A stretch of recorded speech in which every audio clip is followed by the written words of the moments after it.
how does having a really good memory benefit you in a learning situation? I can tell you. I don't know. I'll let you know when it What do you want happens. from me? How am I supposed to answer Yeah, that? yeah. You're listening to Unfinished Minds. A podcast about learning, teaching, and staying curious in a messy, ever-changing world. We're Amy and Ben, partners in life and in business. We've spent the last 20 years exploring what it means to learn on purpose, whether in classrooms, in companies, or in parenting. Each week, we pick a big question and have an honest conversation about how people grow, what it means to teach well, and why learning still matters, especially when the world feels uncertain. Whether you're a parent, a teacher, a leader, or just a curious soul, we're glad you're here. So I want to talk about something that is a concern of mine, if I'm being honest, which is, it's memory. My memory in particular. It's been a concern of yours for a long time, and because Thanks for the reminder. Yeah, it's not a concern of mine because I know that you've never really had a super duper memory. Yeah, I think it's telling us something that I need you to remind me that my memory has always been terrible. There you go. I'm happy to. Yeah. I'm happy to. And that also, I think, tells us something about your memory. Yeah, it does. Why don't we talk about memory and how it's impacted our learning experiences and how it might impact the experiences of others as well, and how it plays out in education and training. Yeah. What's it like for you to memorize? What's it like for you to access memories? That's a hard question to answer. It is. And I'll admit, I don't spend a lot of time thinking about, well, what is it like to access my memories? I either remember something right away, or I need a ton of help to recall it or find it, or it's going to just not be there. Mm-hmm. What's it like for you? It's kind of like a wall of television sets that are all playing something different all at once. And I have to pick where to look. But I have pretty good recall, not for everything, but for a lot of things. And I seem to be able to pull up stuff from even very early on in my life. And I have what Margaret Lawrence would call, a wonderful, famous Canadian writer, a fiction writer's memory. So what sticks most for me are conversations, the way people speak, the way ideas are explained. And it's really not hard for me to go back and pull something up. I guess if you wanted to understand the difference between your memory capacity and mine, you could look at, because we both work from home and we've set up separate office spaces, lest we kill each other. But your office space is not Spartan, but it is quite minimalist. And the stuff that is there because it's immediately interesting or useful. And my office is crammed. Like the walls are covered, the shelves are covered. So when I work, I'm really happy when I have space to put my laptop down. To take that a step further, I feel like, and we happen to be sitting near my office, so I'm pointing at it. I feel like the way I have my workspace organized is so that I even have a fighting chance of staying organized and having clear thoughts and finding what I need to find. And you're saying having stuff all over the walls is like, it's reflective of what's inside your brain. Yeah. At any given moment, I have stuff all over the walls of my brain. It's very rare that there's a blank slate there. Well, I remember there's always this line, a cluttered desk is the sign of a cluttered mind. And perhaps a better question is, well, what is an empty desk the sign of? I don't know if I buy that. No? But, okay. Yeah. So this is really interesting to set the stage for, really, I think it's just like an honest and maybe a little vulnerable conversation about what it's like in our heads and how that's served us through the learning that we've done in our lives, and maybe touch on, our professional work on how we create learning experiences for others. Mm-hmm. What role does memory play in learning in general? And has that changed over the years? And can you work with it? Does it always have to work against you? Well, we started our schooling before there was an internet. Yes. So maybe that's a useful first question is, in the past anyway, maybe in the present too, how does having a really good memory benefit you in a learning situation? I can tell you. I don't know. I'll let you know when it happens. What do you want from me? How am I supposed to answer that? Yeah. It's kind of a cool party trick. It's a nice way. You can impress people in a very quick way. But I always found as a kid that I could recall what I needed to recall when I needed to recall it. Mm-hmm. And it wasn't that hard for me to take what a teacher had explained or written on the board or that I had had to write in my notebook and pull it back up again. Okay. And that I did pretty well on that. Probably, from kindergarten all the way to maybe the middle of undergrad. It served me well. I had a lot of resources at my disposal, and it didn't take a lot for me to be able to get at them. Okay. Can I ask you? Yes. I'm curious. There was a point where maybe there started to be open book tests. So how would it differ for you to have an open book test? It's not that I didn't go for understanding. It's not that I didn't get what was being said. I wasn't just parroting. But whether it was an open book test or whether I had to pull things from memory, it would change the way I studied a little bit. Okay. But it wasn't that different. And then you would trust that you'd be able to find the things. So how would you spend your energy then studying? If it were an open book test, Yeah. not that different, really. Okay. I mean, it would just be making sure that I had what I needed in front of me, and then I knew where everything was Okay. in my notebook. That I remembered how I organized it so I could access it really quickly. I find that fascinating because for me, even thinking about an open book test gives me relief. Like I feel a sense of calm in my body, not even projecting backwards like decades. Mm-hmm. I feel that calmness knowing, okay, I don't have to memorize this stuff. Mm-hmm. I know for myself, a tremendous amount of energy would have been spent trying to memorize key things because I knew they wouldn't come to me unless I did. And if I knew I had an open book test, I would be focusing on understanding. Mm-hmm. I wouldn't have to put the energy there. I would be reading over things. I would be thinking about the connections between things. I think I would do worlds better just because I would put the energy towards understanding. Let's throw something else into that mix. If it were a hands-on application test, Ooh. where you actually had to make something or build something or fix something, how would that feel for you? As opposed to I have to remember all this stuff. Well, to paint a picture, since we happen to be sitting in my office/workspace, I'm looking at all kinds of projects that are hands-on projects that bring me joy all these years later when I'm doing it only for myself and only for fun. So that kind of an activity, that kind of an assessment, just pure joy because I could only make it work if I figured something out, if it was problem solving. That would have terrified me as a kid. And I think it might still terrify me a little bit. I could probably tell you what all the different parts were called. I could tell you, who invented them. I could tell you when they were, how long. I could tell you about studies of how this sort of machine or that sort of apparatus affected people socially and emotionally and philosophically years ago. But I think I would have been really scared if someone said, go show me how you'd apply that. Interesting. And I think that's maybe our next question is, how can having good memory in learning be a bit of a crutch? And when do you hit a wall? And I can tell you, I don't have a good memory in everything. Numbers fall out of my head immediately. In some subjects, you do hit a wall. I was really good at math and I got great marks until I couldn't just memorize formulas and pop new numbers in. Right. Calculus killed me. I can remember there was a particular day when we started doing the quadratic equation, and our teacher said, "You cannot memorize this. It's not going to work." And that was I heard a bell tolling. It was a really big stumbling block. And I think in all subject areas, I did hit a point where it wasn't enough to memorize and regurgitate anymore. And it's not that I wasn't capable of understanding and problem solving and being creative. It just wasn't enough. Did you take biology?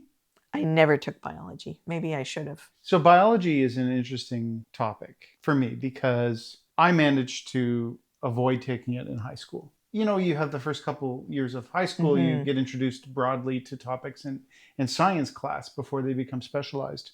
I knew right away there was no way I was going to be able to do biology. Like it was going to be painfully challenging for me to remember all of this stuff. Even if I did understand it, there was still so much stuff that some of it had to become memorization. And I think that's a good example for me where physics, to compare and contrast physics versus biology. Physics, there's lots of formulas. And I think for people who maybe weren't born to become physicists, you see physics as an example of a course where there's tons of memorization. In reality, for me, it wasn't a ton of memorization. It all made sense. The formulas were, in many cases, derivable from other ones, and certainly were all visualizable and clear for me. That's really interesting. So do you think this limited long-term memory colored what you decided to study in school when you had the choice? And do you think it led you down a certain path to a specific career, or has it led you into different kinds of hobbies and interests? Of course. Yeah, I think, there have been many things that I've enjoyed, but knew that I would struggle in, and even later in life. Social sciences, law, history. These are all things that I think I could be great at if I had your memory, but which I know would be like impossibly difficult for me. Where there's a combination of seeing a linkage between ideas and concepts, abstracting, zooming out. That's something that I love and I think I'm pretty good at. But I found a path towards those things where it didn't come with a ton of information that you needed to remember and learn so that you could draw on. I think history is a wonderful example. I am not a student of history, and not because I don't care. I care deeply. And when I consume podcasts or read books that talk about what was before and how it links to now, I find that endlessly fascinating. But like numbers for you, like Teflon, it's gone. It's gone right out of my brain. And even if I were to come away from a podcast episode that I was super enthralled with and I were to tell you about it right away, I could probably tell you like 60% of the key information. And a day later, 10% and the third day I would forget that I had heard it. And that's what it's like for me. Like if it's a pile of information, facts, figures, people, dates, I might retain some of the key elements of the stories, but the primary information will be gone. So to your question, did that affect the paths I took? 100%. That's really cool, and it's a neat take on history. And I just because I can't remember doesn't mean I don't care. I think that's really important to sort of note.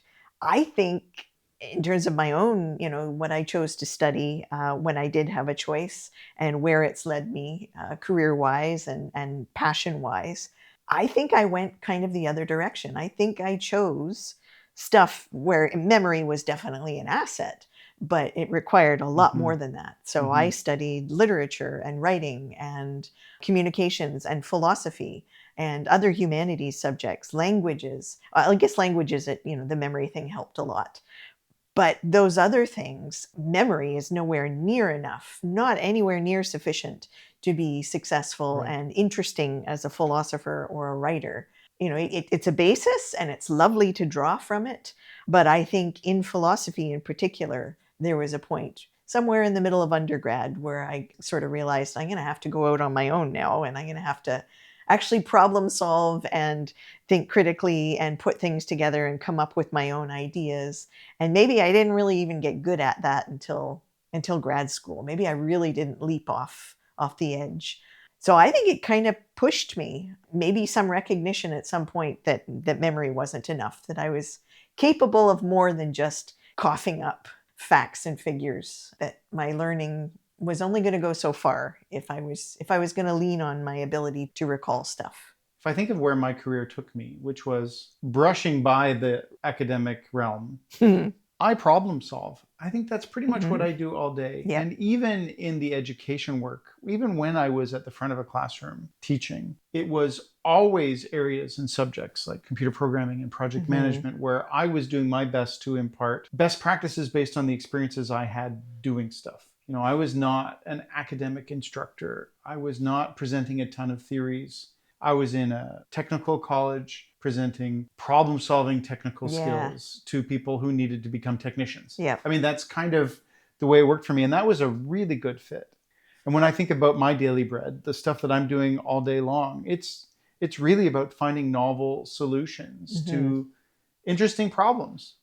And I have 100% engineered that because we run our own business. I have 100% made it my job to deal with fun and interesting challenges. Yeah. If I really wanted to get really deep into building something, I would be doing that. If I really wanted to be doing a bunch of research and longitudinal things, I'd be doing that too. What I really want is to tap dance in front of a complicated problem, improvise solutions, and hand off to a very talented team the hard work of Yeah. executing. And 1,000% that's a result of my memory and the way I think and the Mm. way I like to think. So you and I are a little older, and we're products of an educational system that relied pretty heavily on learning by rote. That you go home and you drill and kill, you memorize stuff, you come back, they give you a test or an assignment, you barf it all out, and then it might be gone the next day, and it doesn't matter. That's They accurate just and gross. Yeah, there you go. Accurate and gross. There's a description of my Of our career. education experience, it There was you go. accurate and gross. That was the way it is. Like, I'm thinking, even in high school, when we did Shakespeare in English Mm. class, it was expected that we would take, and this is, going way back, someone would assign us a soliloquy or a monologue from a Shakespearean play. We'd go home, we'd memorize it, and then you'd come back the next day and you would write it out, and you would be marked on how accurately you could rewrite this thing from Okay. 500 years ago. Okay. Is this a dagger? I see before me the handle toward my hand. Yeah, see, there you go. Go on. It sticks. Can you do the whole thing? Come, let me clutch thee. I don't know if I could do the whole thing, but Oh, anyway. I'm really disappointed. Yeah. You've just So- disproved the whole thesis of this whole Yeah, conversation. I remember having to memorize Jabberwocky in grade 4 or 5, and I can still cough it up if I think about it. Okay. But I don't know what I got out of that. I don't know what that accomplished other Yeah. than, demonstrating this person can memorize and that person can't. I guess it was a little bit of, I want to know who actually read this thing. But I want to talk about the current state of things. Are we still stuck in rote? And is that 100% a bad thing? Or have we moved on? You and I are both older than the internet.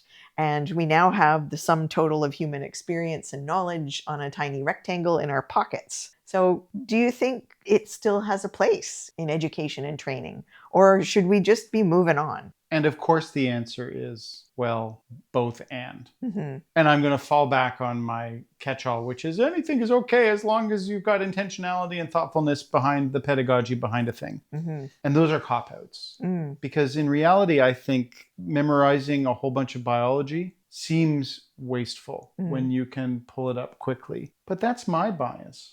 I've already talked about how I ran away from biology because the thought of memorizing it was terrifying. Would it have been different now, knowing that enabled by technology, I could pull up anything whenever? It might have been, because I could fast forward in my head to a future in which I was a biologist and I could pull up all the stuff that I needed to. I wouldn't necessarily expect to be able to use Google on a biology test in 11th grade. That's different. But I could at least get past this idea that I'd throw away access to a career because I wouldn't be able to use my brain to recall it. Yeah. And I think you're right. It is balance. Like, I'm thinking of someone in med school. I Right. really want a surgeon who can remember all the parts of the body without having to go and look it up. But I also want a surgeon who's been trained to think on their feet and to problem solve and to get creative when necessary and to communicate properly. And to stay on top of the latest and greatest, Yep. and to use technology to communicate with their peers, to make sure I'm getting the latest and greatest care, not just remembering what was taught to them some time ago. Exactly. So I think there's room for both. I think in my own career, even though I don't have to use my memory, I don't have to access that as much as I did as an elementary school student. I think it's really nice to have that bank of information and content. I'm speaking like my brain is a hard drive, but I really like having that there for when I need to make connections, when I need to see entire systems of things in order to understand them.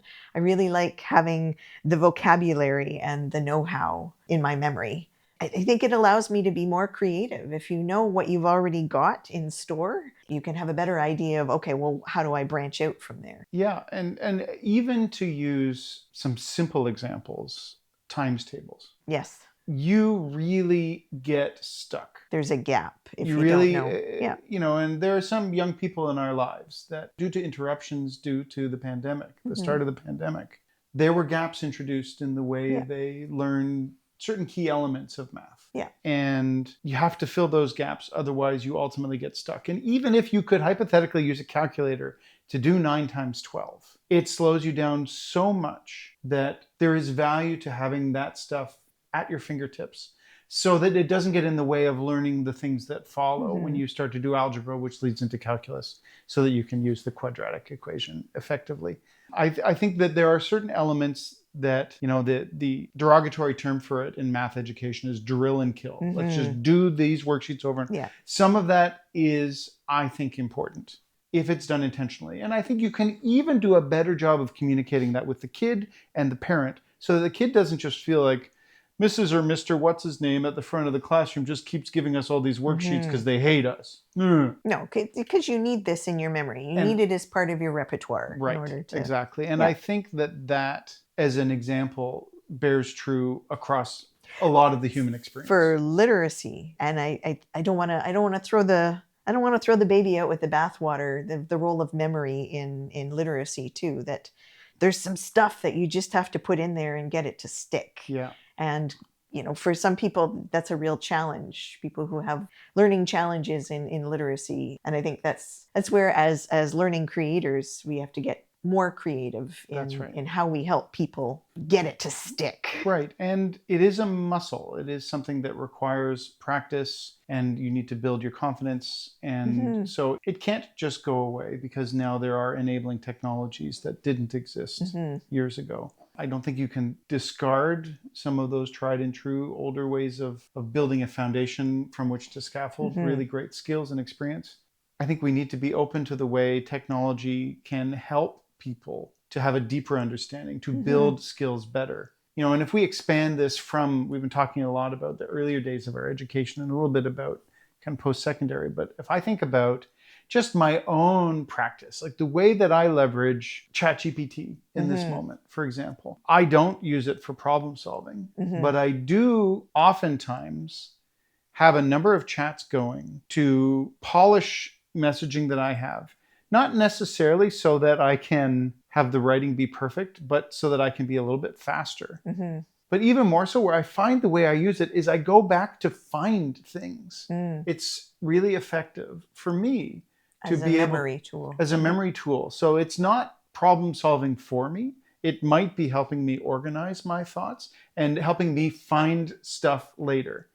Because even though I am wired, I think a certain way, and my academic career, my professional career, and just my own personal biases have led me down a path where I get to solve problems all day long. I'm not reliant necessarily on a lot of previous facts and information. That is not a good thing. That is just the way it is. The best thing is that if I could somehow take some percentage of your skill and aptitude for memory, sometimes a problem has been solved before. And I'm so enamored with problem solving that I start it again, even though it's been solved. Yeah.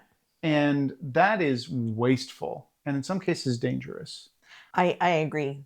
There is danger in forgetting or not paying attention to the memories that we've banked. And I get scared in terms of lifelong learning and emotional lessons that we as a collective, all people, are starting to forget, to let ourselves forget that we've had certain experiences before in our history and that we've solved problems before. We're having to solve the same problems over and over again. And maybe it would be better if we put a little more priority on memory. I totally agree. And I think that I can picture a not so distant future where the assistive devices around us and AI and various other things are truly enabling technologies that can help support us to catalog, recall, organize, so that we're just more efficient and more confident in our own critical thinking and problem solving abilities. Wouldn't that be cool if our technological devices, if all these things that we're relying on to look things up for us all the time, we're doing something like,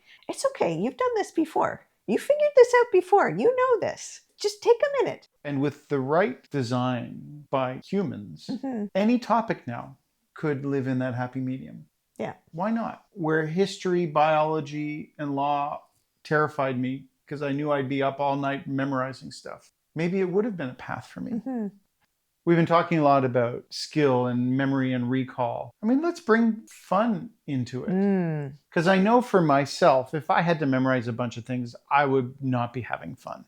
I have to admit, I don't think it was much fun either. Okay. I think maybe if I had stepped, I don't know that you can sort of change the way you're wired, but I think maybe if I had stepped beyond memorizing a little earlier, I think I would have had more fun with learning.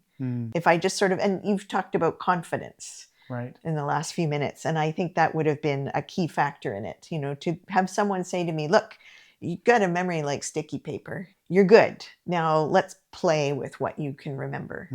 Let's take this bank of stuff that you've got between your ears and let's have a little fun with it. Let's find joy in it. And I wish someone had sat me down earlier and told me that yes, remember as much as you can. It's great that you've got this tool, but it's not the be all and end all. That in itself, remembering isn't the fun part. No. That the fun comes from using this skill, using this knowledge. Absolutely. Thanks for learning with us. If today's conversation sparked something for you, share it with someone you care about or someone you're still figuring things out with. You can find us online or subscribe wherever you get your podcasts. And don't forget, we are all unfinished minds. Let's keep learning.